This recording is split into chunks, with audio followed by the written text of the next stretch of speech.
Assalamualaikum warahmatullahi wabarakatuh. Perkenalkan, nama saya Kavia Rizkianina Putri dari kelas 11 MIPA 2. Di kesempatan kali ini saya akan membacakan cerpen yang berjudul Jodoh karya Anapis. Selamat menyaksikan. Jodoh karya Anapis. Bila sejumlah wanita lebih banyak dari pria pada zaman lapangan kerja menyempit hingga pengangguran berlimpahan, tidaklah sulit memperoleh seseorang gadis untuk dijadikan istri, terutama gadis yang telah berusia 25 tahun lebih, sebab masyarakat masih memandang mereka sebagai oknum yang menggelisahkan keluarga. Akibatnya, jejaka yang berusia sekitar 30 tahun dan punya pekerjaan seperti Badri, jika mau mengacungkan telunjuknya kepada gadis-gadis itu, jadilah ia istrinya. Beberapa bulan lagi, Badri akan genap 30 tahun. Dibandingkan dengan angkatannya, ia dipandang sudah terlambat memperoleh istri. Bukan karena telunjuk bengkok atau kompong, melainkan karena idealismenya yang meluap-luap dalam lapangan sosial dan budaya.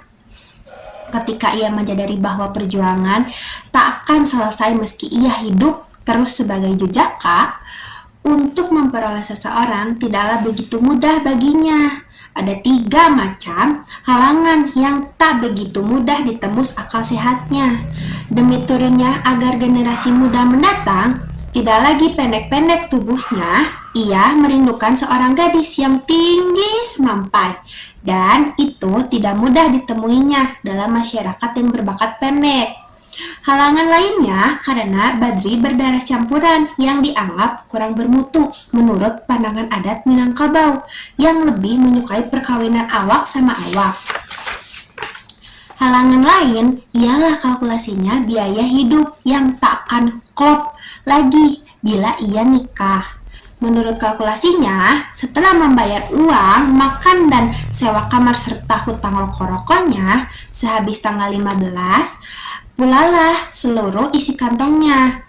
Tentu saja logikanya kalau ia sudah hidup berdua dengan istrinya, maka mulai tanggal 1 tentunya kantongnya sudah akan bolong.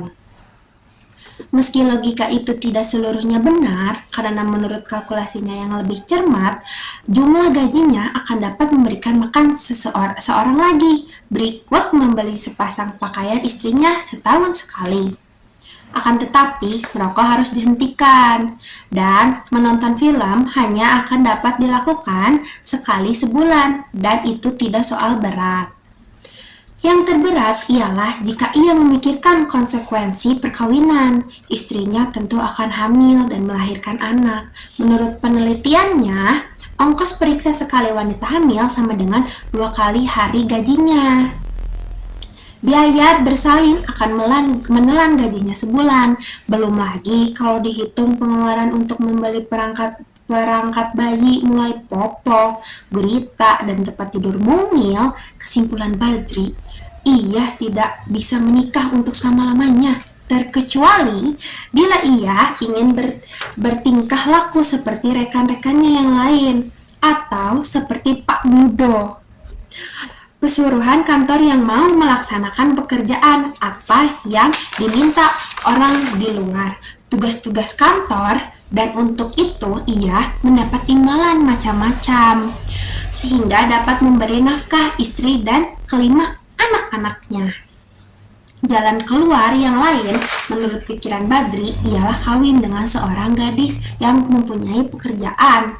Yang lebih baik ialah kalau yang jadi pegawai negeri, sebab pegawai negeri lebih banyak mempunyai keringanan tugas dibandingkan dengan pegawai swasta. Pegawai negeri yang terbaik untuk dijadikan istri ialah guru sekolah, karena guru sudah terlatih dengan hidup yang sangat sederhana.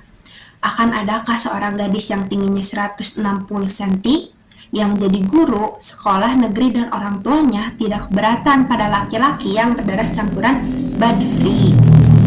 Kebetulan ada Lena namanya, umurnya lebih muda 3 tahun. Ia gadis yang menyenangkan untuk dipandangi, sehingga bagi Badri waktu terasa begitu cepat berlalu selagi mereka asyik mengobrol. Tapi Setiap Badri mencoba meningkatkan persahabatan ke arah percintaan dengan mulai mengajaknya keluar malam, guna menonton film, senantiasa ada alasan Lena untuk mengelak. Entah dengan alasan udara buruk, atau filmnya tidak bagus, atau badannya yang kurang sehat. Hanya sekali Badri berhasil mengajak nonton film, itu pun karena menemani adiknya yang baru pulang dari kota lain. Meskipun harapannya tidak penuh terhadap gadis itu, pada waktu-waktu tertentu ia selalu mengunjungi Lena dan ia selalu mendapat sambutan yang hangatnya tak pernah menurun. Akan tetapi, tibalah satu bencana ketika suatu malam Badri bertanda kembali. Akan tetapi, tibalah satu bencana ketika suatu malam Badri bertandang kembali. Lena tidak memberikannya masuk karena berkata seperti hendak mengusirnya, "Jangan kemari lagi." Terpada Badri mendengar ucapan gadis itu. Lebih terpana lagi dia ketika Lena menyebut nama Rosni, seorang gadis yang sering juga dibawanya keluar untuk menonton film. "Aku tidak serius dengan dia," kata Badri menangkis. "Enak benar jadi laki-laki, begitu sering membawa seorang gadis keluar malam, tapi kalau ditanya oleh gadis yang lain lalu dibilang aku tidak serius dengan dia," umpat Lena dengan tengiknya. Lalu sebelum Badri memberi alasan, pintu ditutup dan dikuncinya dari dalam. Tinggallah Badri terperangah di anak tangga. Dengan loyo ditinggalkannya rumah Lena sambil mengutungi dirinya sendiri karena sering membawa Rosni keluar malam. Padahal gadis itu tidak ideal baginya.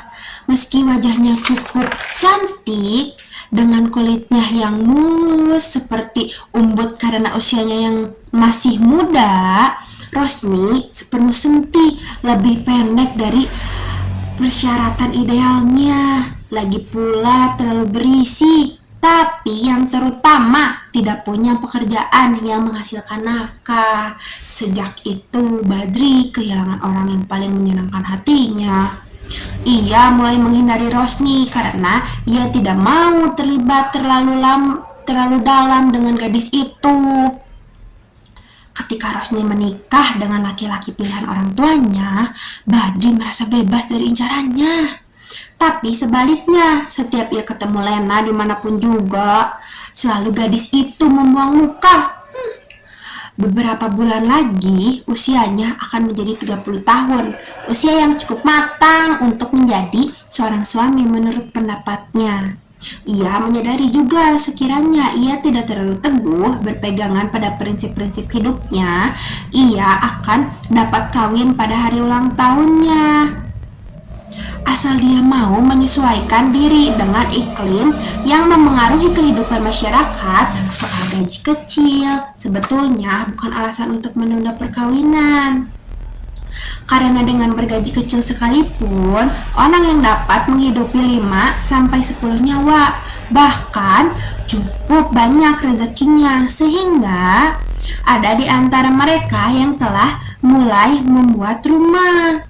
Badri bukan tidak tahu cara menambah penghasilan itu, tapi pikirannya kalau tidak mampu memperbaiki dunia, janganlah ikut serta lebih merusaknya.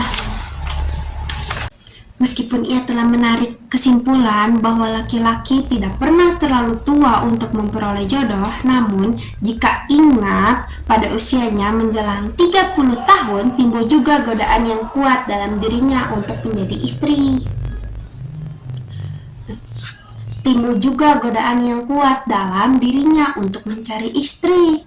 Maka mulailah ia meneliti rubrik kontak jodoh yang dimuat sekali seminggu dalam satu surat kabar di kota kediamannya. Dicatatnya seluruh gadis yang mencari jodoh melalui rubrik itu sejak penerbitan 3 bulan berselang. Catatan itu diberikan berjalur lajur seperti pekerjaan, tinggi. Ia menemukan 26 gadis yang ingin mendapatkan jodoh melalui rubrik itu dan 7 orang janda. Badri lebih tertarik pada gadis dan yang terpenting semuanya mempunyai pekerjaan. 19 di antaranya menjadi pegawai negeri. Di antara yang 19 itu ternyata 8 orang yang menjadi guru. Tapi hanya 4 orang yang mempunyai tinggi seperti yang diinginkan Badri. Kebetulan keempatnya menyatakan tidak keberatan mendapatkan jodoh seperti kondisi Badri, yakni bukan penduduk asli daerah untuk memilih salah seorang. Badri menetapkan pilihan pada gadis yang lebih dahulu mengikuti rubrik itu. Gadis itu berkode AX_19. Maka segeralah ia menulis surat kepada redaksi untuk membuat kontak. Selama 12 hari menunggu balasan merupakan siksa dalam kehidupan Badri. Tapi 5 hari menjelang pertemuan pertama setelah kontak surat berlangsung merupakan hari-hari yang terpanjang yang sangat menyesakkan napasnya.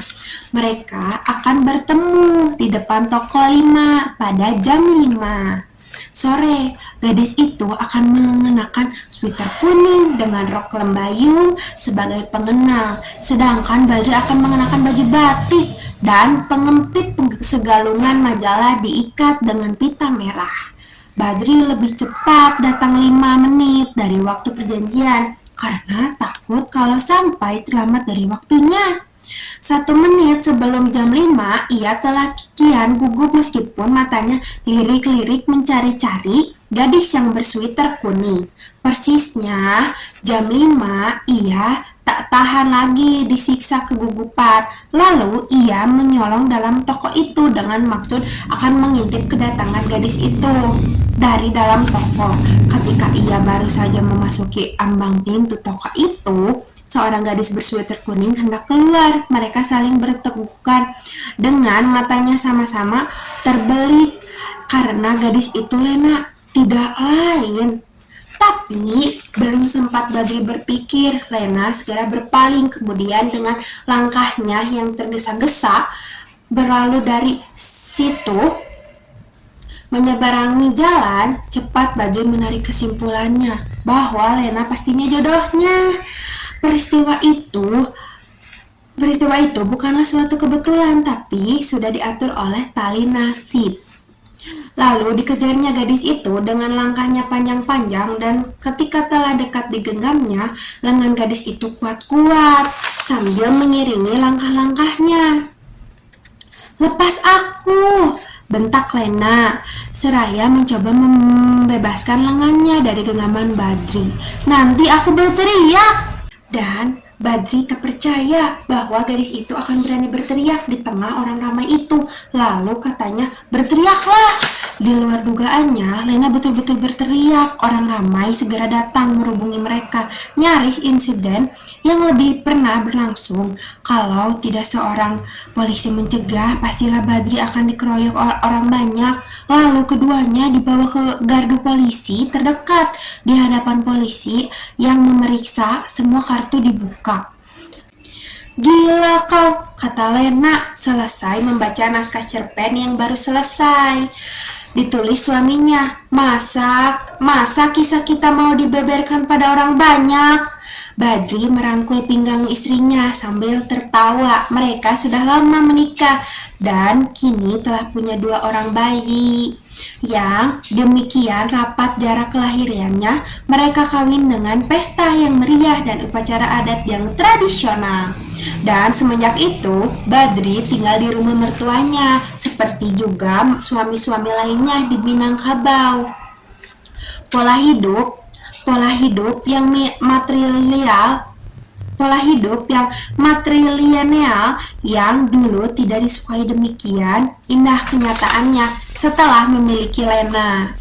Kalkulasi biaya hidup yang mencemaskan dulu ternyata pula tidak perlu diributkan. Malah ketika anaknya yang kedua lahir, Lena dianjurkan sendiri untuk berhenti menjadi guru karena seni hidup bukannya perhitungan yang eksak, melainkan penyesuaian diri pada iklim yang membentuk masyarakat idealisme